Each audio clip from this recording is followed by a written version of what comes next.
நாம் தமிழர் கட்சியில ரொம்ப தீவிரமா செயல்பட்டு வந்த காளியம்மாளுடைய செயல்பாடுகள் சமீப நாட்களா கொஞ்சம் அமைதியா இருந்தது. அவங்க விலக போறாங்க, தாவேக்கள் இணைய போறாங்க அப்படிங்கிற மாதிரியான செய்திகள் வெளிவந்த வண்ணம் இருந்தது. இந்த சூழல்ல ஒரு பத்திரிகையில அவங்க சமூக செயற்பாட்டாளர்னு போட்டு காளியம்மாளுடைய பெயர் பொறிக்கப்பட்டிருக்கு. அது குறித்து செய்தியாளர்கள் கேட்ட கேள்விக்கு விரைவில் இது குறித்து விளக்கம் கொடுக்கப்படும் அப்படின்னு குறிப்பிட்டிருக்கிறாங்க.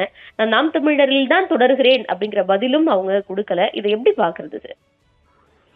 காளியம்மாள் குறுகிய காலத்திலேயே நாம் தமிழர் கட்சியிலே பெரிய கவனம் பெற்றவராக அவர் வலம் வந்தார்.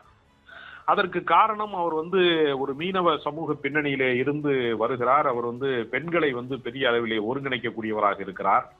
அதாவது பேச்சாற்றல் மிக்கவர்களாக இருப்பவர்கள் பல பேர் கள செயல்பாட்டாளர்களாக இருக்க மாட்டாங்க.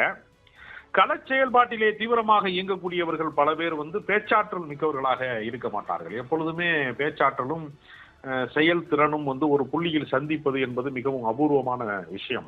தலைமை பண்புக்கு இரண்டுமே தேவைப்படுகிறது. அந்த அடிப்படையிலே பார்க்கிற போது அவருக்கு இரண்டுமே கள செயல்பாடும் இருக்கிறது, பேச்சாற்றலும் இருக்கிறது. அவரு தீவிரமாக புகழ் பெற்றார், ஏறத்தாழ அரசியலிலே ஒரு கூடுதல் கவனம் பெற்றார் என்பதை இரண்டாம் கட்ட தலைவர்களே பெரிய அளவிலே உருவாகிவிடக் கூடாது. ஒற்றை தலைமையாக அந்த கட்சியிலே தான் மட்டுமே பிரகாசிக்க வேண்டும். இரண்டாவது தலைமை என்று இரண்டாம் கட்ட தலைவர்கள் என்கிற ஒரு வரிசை வந்தால் தன்னுடைய தலைமைக்கு ஏதேனும் ஆபத்து வந்துவிடுமோ என்கிற அச்சம், குறைந்தபட்ச அந்த தன்னம்பிக்கை குறைவு என்பது சீமானவர்களிடத்திலே இருக்கிறது. அதனால அவர் யாரையுமே முதன்மையான இடத்திற்கு யாரும் வரவிடாமல் பார்த்துக் கொள்கிறார் என்கிற விமர்சனம் அவருடைய கட்சிக்காரர்கள் பல பேர் ஏற்கனவே அந்த விமர்சனத்தை முன்வைத்திருக்கிறார்கள். அதனாலதான் பெரிய அளவிலே ஏற்கனவே கட்சியிலிருந்து விலகி போனவர்களுக்கு மிக உண்மையான குற்றச்சாட்டு இதுதான் அப்படிங்கிற ஒரு கருத்தும் இருக்கிறது. அந்த அடிப்படையில பார்க்கிற போது சீமானவர்கள் பொதுச் செயலாளராக ஒரு பெண் தான் வர வேண்டும் என்று சொன்ன போது காளியம்மாள் பெயரை அதிகமாக உச்சரித்தார்கள் எல்லாருமே. ஆனால் அதற்கு மாற்றாக அவர் தன்னுடைய துணைவியாக இருக்கக்கூடிய கயல்விழி அவர்களைத்தான் பொதுச் செயலாளராக உருவாக்குவதற்கு திட்டமிட்டுக் கொண்டிருக்கிறார். அதற்கு தடையாக காளியம்மாள் இருக்கிறார் என்கிற காரணத்தினால காளியம்மாளை வெளியில போன்னு சொல்ல முடியாது அவரால. அதனால படிப்படியாக அதை எப்படி நீக்குவது அப்படிங்கிறதுக்கு அவங்க புறக்கணிப்பின் வழியாகத்தான் நீக்க முடியும். நிகழ்ச்சிகளுக்கு அழைக்காமல் விடுவது, முதன்மை விஷயங்கள் இல்லாமல் செய்வது அப்படின்னு சில விஷயங்கள் வழியாக படிப்படியாக அவங்க கட்சியை விட்டு அவங்களாவே போறது மாதிரி பண்ணிடுவாங்க. அரசியல்ல இரண்டு வகை இருக்கிறது. சஸ்பெண்ட் செய்யறது, கட்சியை விட்டு அடிப்படை உறுப்பினர்ல இருந்து நீக்குவது என்று அதிரடியான முடிவுகளை அறிவிக்கிற வழக்கம் என்று ஒன்று உண்டு. அதற்கு நேர்மாறாக என்ன செய்வாங்கன்னா, கூடவே வச்சிருப்பாங்க, ஆனா எந்த முக்கியத்துவமும் இருக்காது, பொறுப்பு இருக்காது, எந்த வேலை திட்டங்கள்லையும் அவர்களை இணைத்துக் கொள்ள மாட்டார்கள். அப்படிங்கிறப்ப அவங்க தொடர்ந்து என்ன செய்வாங்க, இந்த புறக்கணிப்பை பொறுக்க முடியாமல் ஒரு கட்டத்துக்கு மேல நானே வெளியில போறேங்க அப்படிங்கிற இடத்துக்கு வருவாங்க. ஏறத்தாழ புறக்கணிப்பின் வழியாகத்தான் காளியம்மாள் வெளியேற்றப்படுகிறார் என்று நான் நினைக்கிறேன். அதனால நாம் தமிழர் கட்சி ஏற்கனவே அது ஒரு இலையுதிர் காலம் போல, ஒரு தேய்பிறை காலம் போலதான் ஏற்கனவே இருக்கிறது. தினசரி யாராவது ஒரு மாவட்ட செயலாளர் விலகினார், ஒரு கட்சியினுடைய மாநில நிர்வாகி விலகினார், அந்த கட்சி அந்த மாவட்டத்துல இருந்து போனாங்க என்று தினசரி செய்தியில வந்துகிட்டே இருக்கு. அதை பற்றி கொஞ்சம் கூட கவலைப்படாமல், ஏன்னா ஜனநாயகவாதியாக இருந்தால் எல்லாரையும் ஒருங்கிணைக்க வேண்டுமே என்கிற பதட்டம் இருக்கும். இவருக்கு ஜனநாயக பண்பு இல்லாதனால சர்வாதிகாரத்தை நம்புறாரு. அவரு அன்பான சர்வாதிகாரம்லாம் சொல்லிக்கிறாரு அவரு. அவருக்கு அந்த அக்கறை இல்லாத காரணத்தினால அவர் கொள்கை கோட்பாடுகளை கூட அடிக்கடி நிலைமாற்றி பேசக்கூடியவராக இருக்கிறார்.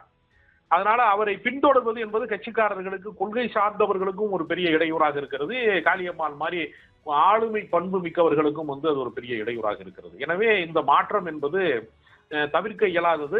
நாம் தமிழர் கட்சி கரை சேராது என்பதற்கு இன்னொரு உதாரணமாக காளியம்மாளுடைய விலகலை நான் பார்க்கிறேன். இல்ல சார், சமீப நாட்களாவே தொடர்ந்து ஒரு 2 மாத காலமாவே இந்த மாதிரியான தகவல்கள், செய்திகள் வெளிவந்துட்டு தான் இருக்கு. ஆனா அவங்க தொடர்ந்து நாம் தமிழர்ல இயங்கிட்டு தான் இருக்காங்க. ரீசெண்டா கூட ஏதோ ஒரு நீதிமன்றத்துக்கு சார்ந்து போடா மாதிரியான தகவல்கள், போட்டோஸ் எல்லாம் நம்மளால பார்க்க முடிஞ்சது. ஆனா இப்பவும் திரும்ப நாம் தமிழர்ல இருந்து போறாங்கிறது ஒரு கட்டமைக்கிற மாதிரியான பிம்பமா தெரியலையா? இல்ல, அவங்க நாம் தமிழர் கட்சியிலிருந்து தானாக போகவில்லை, என்னை அவர்கள் தான் வெளியேற்றுகிறார்கள் என்கிற இமேஜை காளியம்மாள் மெயின்டைன் பண்ண பாக்குறாங்க. இவங்க என்ன நினைக்கிறாங்கன்னா, காளியம்மாளா போகட்டும், நம்ம நீக்க வேணாம்னு நாம் தமிழர் கட்சியினுடைய தலைமை நிர்வாகத்துல நினைக்கிறாங்க. அதனாலதான் இந்த தாமதம். கிட்டத்தட்ட பல மாதங்களாகவே நாம் தமிழர் கட்சியிலிருந்து அவர் விலகுகிறாரா, திமுக செல்கிறாரா, அதிமுக செல்கிறாரா, விஜய் கட்சிக்கு செல்கிறாரா என்றெல்லாம் பல கருத்துக்கள் ஒரு யூகங்கள் அடிப்படையிலே செய்திகள் வந்து உறுதிப்படுத்தப்படாத செய்திகள் வந்து யூகங்களாகவே வெளிப்பட்டு கொண்டே இருப்பதற்கு அடிப்படையான காரணம் என்ன அப்படின்னா, இந்த கட்சிகளோடு அவர்களுக்கு பேச்சுவார்த்தை நடந்து கொண்டே இருக்கிறது. காளியம்மாளை வந்து தன் கட்சியிலே சேர்க்க வேண்டும் என்று இன்றைக்கு இருக்கக்கூடிய நாம் தமிழர் கட்சி அல்லாத பிற கட்சிகள், அனைத்து கட்சிகளுமே ஏறத்தாழ முயற்சி செய்து கொண்டுதான் இருக்கிறாங்க. அதனால அவங்க நீண்ட காலம் திமுக எதிர்ப்பு பேசுனதுனால மறுபடியும் திமுகவுக்குள்ள வந்தா நல்லா இருக்குமா அப்படிங்கிறதுல அவங்களுக்கு ஒரு சின்ன மன தயக்கம் இருக்கிறது, மனத்தடை இருக்கிறது. ஆனாலும் திமுக போன்ற இயக்கங்கள் வந்து ஏற்கனவே கடுமையாக விமர்சித்தவர்களை எல்லாம் வந்து ஏற்றுக்கொண்டிருக்கிறார்கள் என்பதுதான் வந்து நடைமுறை. அதனால நிச்சயமாக வந்து காளியம்மாளை வந்து திமுக போன்ற கட்சிகளும் ஏற்கலாம், அதிமுக போன்ற கட்சிகளுமே கூட ஏற்கலாம். நிச்சயமாக அவருக்கு வந்து ஏதோ ஒரு கள அரசியலிலே வந்து தொடர்ந்து வந்து இயங்கியவர்கள், மேடைகளிலே தொடர்ந்து பேசியவர்கள் யாருமே வந்து பாதி வழியிலே அரசியல் பயணத்தை நிறுத்தி கொண்டதாக வரலாறு இல்லை. எனவே ஒரு அமைப்பிலே வந்து புறக்கணிக்கப்பட்டால் இன்னொரு அமைப்பை அவர்கள் தேர்வு செய்வார்கள், அந்த அரசியல் பயணத்தை அவர்கள் தொடர்வார்கள் என்பதுதான் கடந்த காலங்களிலே பல பேர் முன்னுதாரணமாக இருக்கிறார்கள். எனவே காளியம்மாள் தனக்கு எந்த கட்சி பொருத்தமானது என்பதை அவர் சொல்லுவதற்கு இறுதிக்கட்ட பேச்சுவார்த்தையில இருக்கிறார். அது அதிகாரப்பூர்வமான அறிவிப்புக்காகத்தான் நான் வந்து விரைவில் சென்றேன் என்று சொல்றாரு. எந்த கட்சியில இணைகிறதுங்கிற அதிகாரப்பூர்வ அறிவிப்புக்காக வெயிட்டிங் அப்படின்னு சொல்லியிருக்கீங்க. இன்னைக்குள்ள விளக்கமும் கொடுக்குறேன் அப்படின்னு சொல்லியிருக்கிறாங்க. உங்களுடைய நேரத்தை ஒதுக்கி கேள்விகளுக்கு பதிலளித்தமைக்கு நன்றி சார். நன்றி, வணக்கம்.